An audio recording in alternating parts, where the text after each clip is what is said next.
So, good afternoon. It's always a tremendous challenge to introduce a person to a group of fierce supporters. For one, you all know everything about her. There's nothing I can tell you that you don't already know. And for two, you are all begging whatever gods you serve that I will stop talking and sit down so you could come hear from the person you came to see. But we all know that protocols must be observed, and it's such an honor to be a praise singer. When I was about 10, growing up in the US, I remember hearing a song by a white American band, and it had a lyric, "It's another day in Nigeria, the children beg for bread." And I remember going to my mother, indignant, saying, "These white people have made a song and they put Nigeria, but they really meant Ethiopia. There have never been any Nigerian children begging for bread." My mother didn't correct me. Decades later, I remember reading Purple Hibiscus in one feverish sitting. I have always been a voracious reader, but this was different. Who is this, I thought. As I read, I remembered the Roberta Flack song, the lyric, strumming my pain with his fingers, singing my life with his song, killing me softly with his song. That's what that book did for me. I waited impatiently for her next book. When Half of a Yellow Sun came out, I bought it immediately and it broke my heart.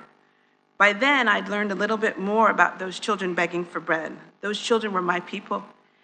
I learned that my paternal grandfather was killed during the Asaba massacre. The story that I was reading was so deeply mine. I'd never felt so seen. In all of the, by then, thousands of books that I have read, I bought copies for everybody I knew. I bought, if you were friends with me during that 3-year period, you got that book. If you were getting married, if it was your birthday, whatever celebration, you got that book. But most importantly, I gave it to my mother. I was able to have a conversation with her that we couldn't have when I was 10, or even after. My parents' generation have borne so much in silence. Since then, Ms. Adichie's influence has only grown larger. Her work has been translated into over 30 languages. Purple Hibiscus won the Commonwealth Writers' Prize, and Half of a Yellow Sun won the Orange Prize. Her TED Talks on the danger of a single story became the most watched TED Talk ever. Her talk, "We Should All Be Feminists," is both a socio-political and pop cultural phenomenon, and her brilliant and always incisive commentary can be relied upon to elegantly clap back and upend assumptions about everything from motherhood to depression to toxic masculinity. Her voice is a voice of a generation that's become truly global. It is my great honor and my great privilege to introduce to you the person we came to see, Ms. Chimamanda Ngozi Adichie. Thank you.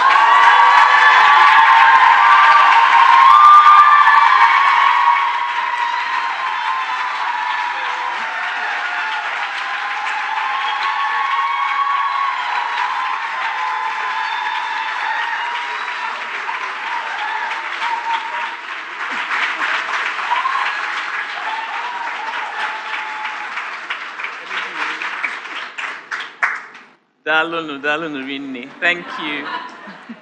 Thank you. Thank you for that wonderful, wonderful introduction. I want to say thank you to everyone who's involved with this conference, but particularly to two remarkable women, Louisa Ibunike and Yvonne Chomambanefu.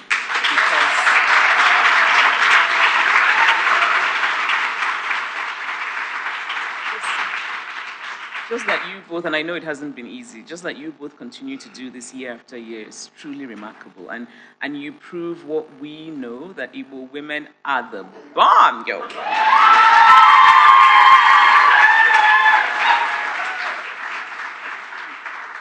And so the last housekeeping thing I want to say is that I want to show you my trousers.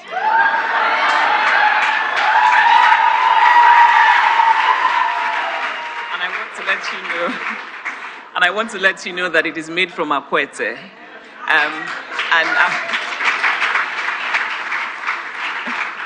It's by a Nigerian designer called Emi Casbit. He sources it from afterwards. But it's akwete. It's traditional Igbo material. It's made in Aba, and it just goes to show that we know what we're doing. Okay, so some years ago, there was a bill in the Nigerian Senate. It was spearheaded by the Senate Committee on Women and Youth, and it wanted to pass a law that would criminalize what was called indecent dressing. And this law was targeted at women. And we were told that it was supposed to preserve our true African culture.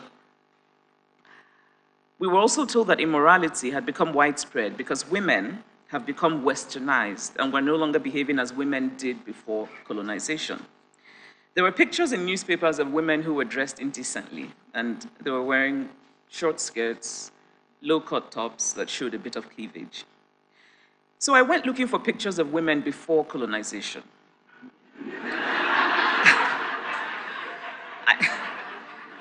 I wanted to find pictures of women who showed our true African culture.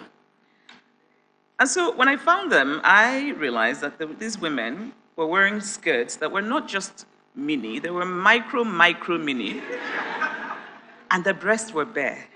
And so the irony, of course, is that women in most parts of southern Nigeria were close to naked before colonization. And so it challenges this notion that somehow decent dressing is a way of returning to our real cultural values.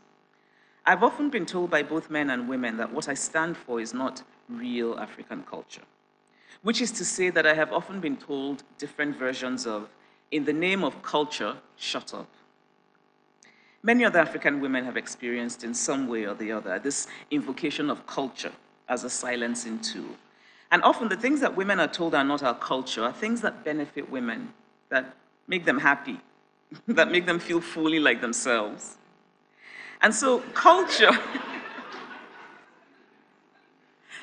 I think some of my sisters are like, yes, we know that. And so culture for me has become a contested and contentious word. And this is one of the reasons why I think history is very important. If appeals to the past have been used as effective silencing tools, then appeals to the past can also be used as effective de-silencing tools. One day, not long ago, a middle-aged man came to visit my father. After he left, my father told me that this man was a twin, and that he and his brother were the first twins in our hometown of Aba, who had not been killed for being born twins. I remember being surprised because I had not realized that the Igbo tradition of killing twins, of taking them to the forest the minute they're born and leaving them there to die, had ended so relatively recently. We make culture, and we can remake culture. Culture changes when people decide to change it. In our popular imagination, culture is something close to static that has endured for hundreds of years, but much of what we call culture is actually really recent. I am from Aba, in Njikoka local government area of Anambra State, which is to say that my father is from there. Now that I'm a mother, I'm increasingly resentful of this practice of a child's identity being completely defined by the father. But since we cannot change things retrospectively, I am from Aba. My mother is from Umunachi, also in Anambra State. My family went to Aba often when I was growing up for Christmas and Easter to visit my grandmother, who would then take us to go visit her neighbors and to show off her grandchildren. I loved going to Aba. I loved listening to the old people talk. I loved to watch and learn. I loved to ask questions. And when I ask questions, I always ask for detail, for visual detail. When I asked about my great-grandmother, for example, I often asked, how did she look? What did she wear? What was her hair like? And I really wish that Nollywood producers would do the same. A lot of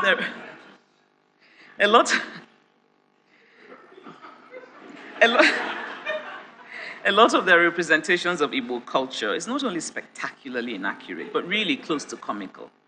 So if there's anybody here involved in Nollywood, please, go to the village and ask the real questions.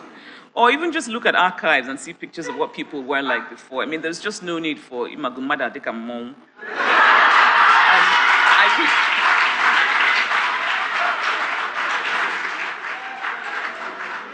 And I also wish that we would stop destroying the physical remnants of our past. What's going on all across Igbo land in the name of a certain kind of Pentecostal Christianity is that we're destroying our past. Trees are being destroyed, shrines are being destroyed. Now, you don't have to like it, you don't have to go to it, but leave it alone. It is our history. I remember going to Tokyo some years ago and went and played tourist and went to see the shrines and paid money to see their shrines. And all of it was interesting, but I left feeling a little sad because I thought, this is exactly what we have in my hometown, and I'm actually paying money to the Japanese to look at theirs. Perhaps one way to preserve the little that is left in Igbo land is by appealing to that famed Igbo entrepreneurial spirit. So if we explain to Igbo people that we can turn these things into tourist attractions, for which people will pay money, they might in fact stop destroying them. Years ago, my father was telling me about his paternal grandmother, Umeni, and I am said to be Umeni come back. And he said he remembers when she died and how her body was wrapped up and then carried to her own hometown to be buried. And I was struck by this. I mean, by hometown, I mean where she was born. I was struck by this. She wasn't buried in her husband's hometown, I asked my father. And my father said no. Women were not buried in their husbands' homes, they were buried in their birth homes. I found this very interesting. In every family, there is a child who is interested in the story of who they are. In my family, I am that child. I wanted to know not only who we are, but how we came to be who we are. And that is why in 2007, after I had published my second novel, Half of the Yellow Sun, I decided to go back to school to learn about African history. My interest was in pre-colonial West Africa, and of course, particularly Igbo land. It was a curiosity born of love. I wanted to know my history in order to better know myself. So I went to Yale, and I want to start by talking about what I learned at Yale, to first of all talk about how when I would tell people that I was going back to school to learn about Igbo history and I was going to Yale, which is a university in America, there would often be a very stupid laugh, and they would say, how can you be going abroad to learn about Igbo culture? And I often felt defensive, and then I would have to go into a long story about how the best African archives are at Yale. And also to point out that because our history is oral, and because colonialism represented a violent, unmendable break in the transmission of this oral history, the generation that went to school, that became Christian, and since Christianity and education came hand in hand, were now mostly cut off from the traditional ways of doing and remembering. And so it's a little ironic that most of the documenters of our past are not Igbo people, that many of the archives that I looked at Yale were products of work that were done by colonial actors. And so, of course, reading them, one has to read them keeping that in mind and knowing that they too had their own agendas. But there are interesting things that, such as photographs not lie. You kind of look at the photograph and the photograph doesn't lie. And so when the British missionaries came to Igbo land, British women did not have property rights. British women were in fact property themselves and were supposed to be at home, protected, not seen as autonomous beings who could make decisions about their own lives. Igbo women, on the other hand, were traders, and they could own property. And this was understandably alarming to many of the British. And I think it explains many of the changes that followed in Igbo land. So at Yale, I learned about the Omo in Onitsha. The Omo was often translated as queen, but really the Omo was neither the wife nor the relative of the king. She was a person who had won a position that was contested, and this position was open to any woman who had acquired wealth from trading. At Yale, I learned that women were the exclusive traders in Onitsha, and the Omo played a central role in the markets. No trading could begin until she had arrived and seated herself in her special seat. And so in my imagination, I didn't quite get to see a picture of an Omo, but in my imagination, I imagined this sort of grand woman who would sweep into the market and take her seat and then pontificate to everyone about how things should be done. I think we need more of those in the markets in Onitsha. At Yale, I learned about the Married Women's Associations, how these associations punished women who had been found guilty of various crimes, also how they judged disputes between men and women. And if the men were found to be at fault, these women's groups punished the man and used a system known as inodonwoke, which is sitting on a man. And I'm going to read a bit from the notes of one of the British observers, who says that sitting on a man, inodonwoke, involved gathering at his compound, sometimes late at night, dancing, singing scurrilous songs which detailed the women's grievances against him and often called his manhood into question, banging on his hut with the pestles that the women use for pounding yams, and perhaps demolishing his hut or plastering it with mud.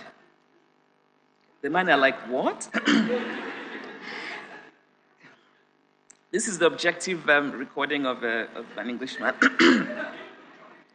I learned about so at Yale, I learned about the arbitrary nature of selecting warrant chiefs in Igbo land. So in the southern village of Ihite, for example, an influential village elder was asked by a British officer to bring somebody who would be the warrant chief. And you know, in that sort of clever, sly way of Igbo people, this elderly man brought his slave because he thought he was outsmarting the British. And before he knew it, his slave had become enormously powerful as the warrant chief. And these warrant chiefs were invested with so much power that the traditional jural methods in Igbo land were outlawed. The women's associations, for example, could no longer sit on a man. So sitting on a man went from being a valid way of dispensing justice to becoming a punishable crime. Women were not chosen as warrant chiefs. Women were not members of the native courts. Women were not court clerks or police recruits or interpreters. At Yale, I came across very interesting little quotes, and I want to share one of them with you. A British observer, whose name was Bordeaux, writes that Igbo women traverse the country to collect palm oil and ivory, and sometimes their exchanges display surprising intelligence. So now, if we can look past Bordeaux's unfortunate idiocy, what we learn from it is that women were economic decision makers in pre-colonial Igbo land. Women were in positions to acquire wealth. Most of the Republican villages in the interior of Igbo land were agricultural, and the major economic activity of women was farming and also trading. Farming was a gendered activity. So the yam, which was considered the king of the crops, was farmed by men. And then the women did the cassava, the vegetables, the cocoyams.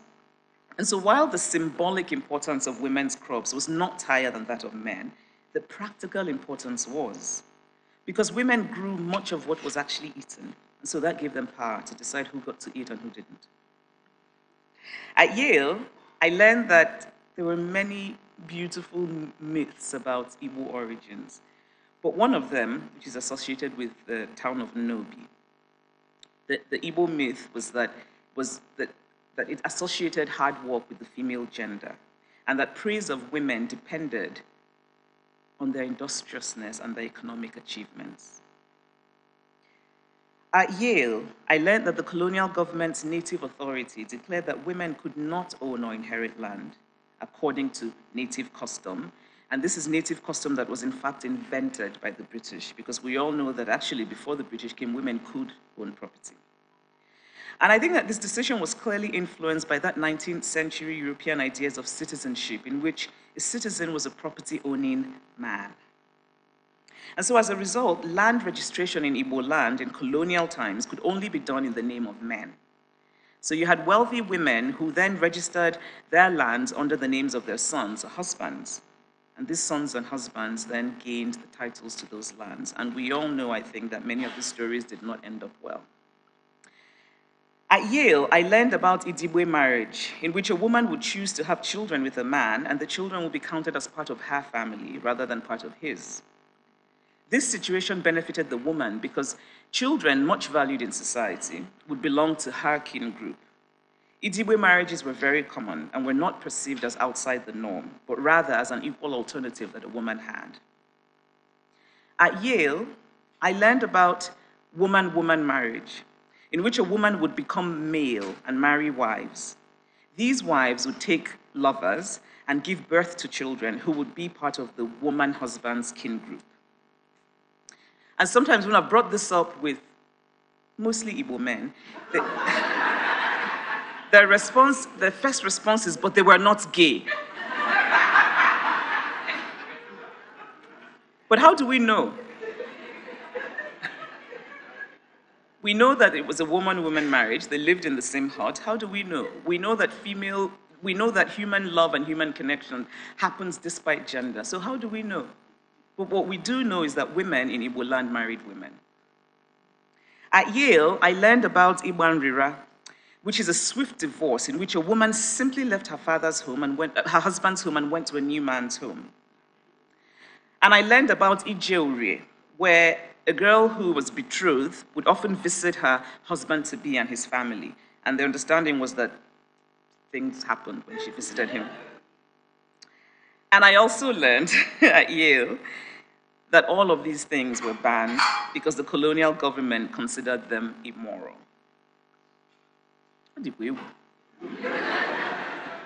So I'm not trying to suggest that men and women were equal in pre-colonial Igbo land, because they were not. Men as a group still had more power. But what I am saying is that power was more diffuse, that women had more roles, more access to power, and that gender was not as rigidly defined as it is now. History can inspire. Learning about Igbo women before colonialism, I was inspired because I now knew that my feminism, my discomfort with injustice based on gender, my discomfort with rigid ideas of what a woman should and should not be and do, did not come from reading any Western book. It was in my cultural DNA. History enlightened me. It also led me to make my own conclusions, such as that every Igbo culture is Igbo, which is to say that, as I like to put it, Igbo be Igbo. As I read of the similarities between the cultural practices of Igbo peoples, those around the Niger, those to the south, those to the north, I came to see that Igbo bu Igbo. The contemporary distinctions we make today are not cultural identities, they are political identities. And political identities, especially those based on denial of cultural roots and ties, can often be limiting. So what today we call Delta Igbo, for example, is a political identity. It's not a cultural identity. Igbo bu Igbo. I am increasingly interested in cultural identities, perhaps because of my deep disappointment in our political leadership. But even those who believe in a political identity as being sort of the paramount thing must realize that a cultural identity will give rise to a more organic, more wholesome, and therefore more resilient political identity. Which, in other words, is my way of saying, Igbo, let us unite. Igbo in Delta, Igbo in Rivers, Igbo in Enugu, it's time for us to unite. I do not believe that people should be excluded from a cultural identity into which they have been born just because they do not speak the language, which is really a fault that is their parents rather than theirs.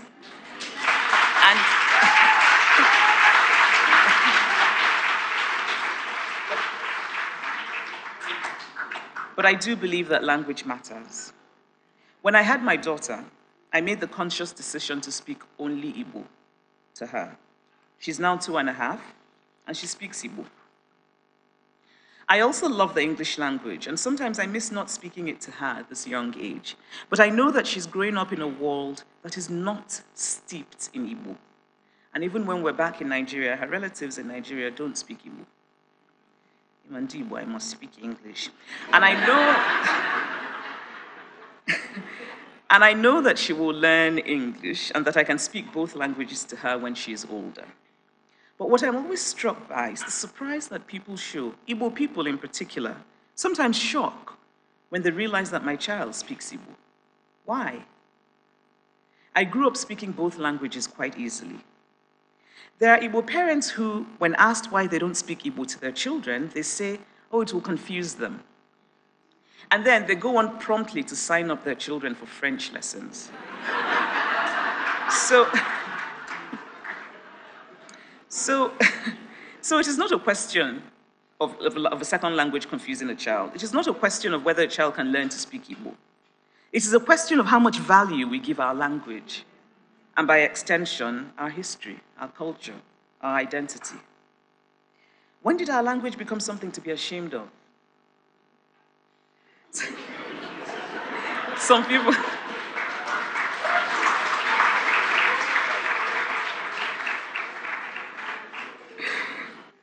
people have said that Igbo has no global power, or as one parent put it to me, "Onwere ebe eji Igbo eje." This is not true. Igbo speaking opens you up to a new way of seeing the world because language and worldview are so closely intertwined. Igbo also happens to be a particularly beautiful and wise language. But even if it wasn't, The simple fact of being bilingual benefits a child's intellectual development. I think it is a gift that a parent can give a child, and it cannot do any harm to that child. But here I do not mean Igbo speaking as performance. I don't mean where a child says one word in Igbo and we applaud. Or when Igbo parents, both of them Igbo speaking, talk about wanting to find Igbo classes for their children.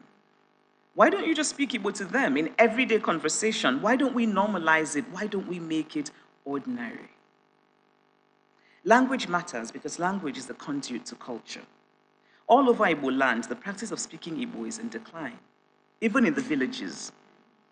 Now, one of the central motifs of Igbo life, as we know, is the kola nut. The kola nut can be blessed only in Igbo. Akojada no Igbo. So if we lose the language of Igbo, then what becomes of this part of our culture? And speaking of the kola nut, I've always found it absurd that if there is any male present in a gathering of women, even if that male is 2 years old, and they want to bless the kola nut, they bring out the little child. The kola nut is a small nut and quite bitter, but its symbolism is enormous. It is the symbol of blessing, of goodwill, of prestige, and so it matters. I was once told a story by an academic in the US whose father is a titled Igbo man, an elderly titled man, and whose father, he had many daughters, and maybe this is why he was a bit more sensitive to these things. But at gatherings, when they would bring the kola nut, and sometimes, they go around showing the kola nut, and they only show the kola nut to men. But this titled elderly man would show it to every adult in the room, men and women. And at first, the men were scandalized. But because this man was elderly, he was respected, he was titled, they kind of went along with it. But what's interesting, that this academic was telling me, is that now there are a few other men in the village who do that, who go around showing the kola nut, not just to the men, but to women as well. Some years ago in my hometown, Aba, they organized a reception for me, and one of the things that moved me the most was that all the traders closed their shops to come to the reception. And we all know how Igbo people are about their shops. Now afterwards, an old man came up to congratulate me and shook me in the onamito. And so this is sort of, for the non-Igbo here, this is the sort of traditional greeting that, again, is supposed to be only for men. And I remember being thrilled when he did that. It was like being allowed into this hallowed, wonderful, special, secret room. But it also made me think of the unfairness of it, that one group of people are allowed into this special, secret room merely by being born, and then the other group have to achieve something remarkable in order to be allowed in. What if we changed this and made it only by achievement? And I remember a friend telling me then, "You're now like a man."